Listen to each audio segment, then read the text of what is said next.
We all want to change our behavior. That's not the issue. But how do you change your behavior? Most of us say, well, I'm going to quit cussing. I'm going to quit watching what I know I shouldn't watch. And we think about how to stop the negative. And be honest, that hasn't worked very well. But a secret that I think that God revealed to me was through that song. When you have that thought in your mind, the negative one,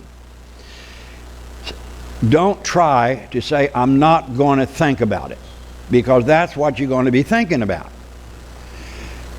Turn your eyes toward Jesus. I was a teenager going to church, and once a month we went to the Ridley Nursing Home in Heron. And in the room we met, they had a picture of Jesus coming down off of this mountain carrying this little lamb. Okay? And I could see that image. I would think of that, and he has me in his arm, and he's carrying me. And the more I focus on him, the less I focus on what the images I didn't want to see. I'm trying to tell this story in a way that would be allowable in church, much less on that goofy stuff.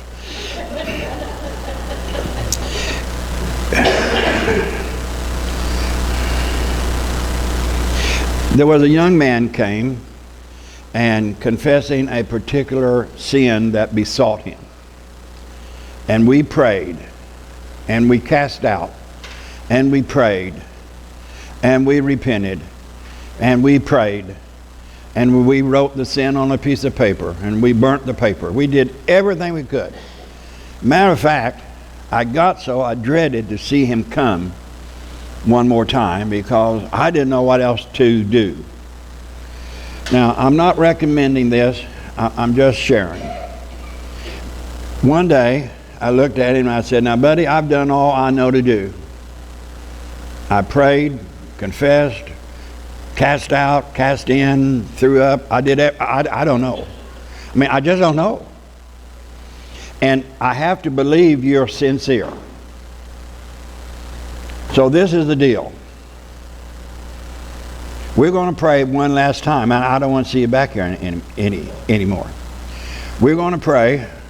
Now, God, if you don't do it, it's not going to get done, but we're not going to feel guilty anymore, because we've done everything we know to do. Why would you feel guilty when there's nothing else to do? And the book's closed. It wasn't a day. A certain period of time went by, and he came back and said, Brother Ralph, did you know I don't think about that anymore? Now, I'm not telling for Eli, you don't counsel this way, son. You get in trouble. But it began to open up a door to me. The more you try to quit, the more you think about it, and the more it's in you. But if you turn your eyes on Jesus, now I'm talking about the person that has repented and confessed and opened up and knew that it was sin and did everything. But now, God, it's up to you to do this thing. I want you to. I'm opening up. And I'm going to keep my eyes on you. Turn your eyes upon Jesus.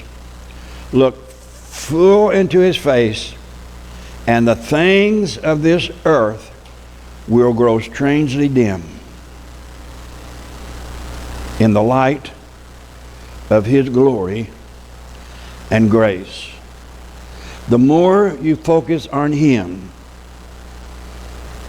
and the more your energy and your heart is on him, you will find, strangely, the things of this earth will grow strangely dim. So the secret, now, behavior needs to be changed. Don't hear me say something, it doesn't matter. But how do I change? Is by focusing on Him and make Him my heart, my soul, my mind, my energy. Everything is on who He is and His greatness and His love and His goodness. And the more I turn my eyes toward Jesus.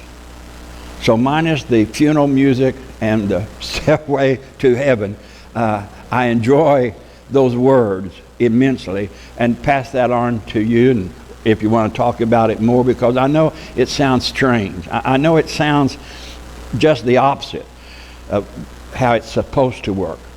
I can't explain it other than it worked. And it has helped to change my life. Is the more I stop trying to quit the bad and focus on Jesus, the more I quit the bad kind of a thing.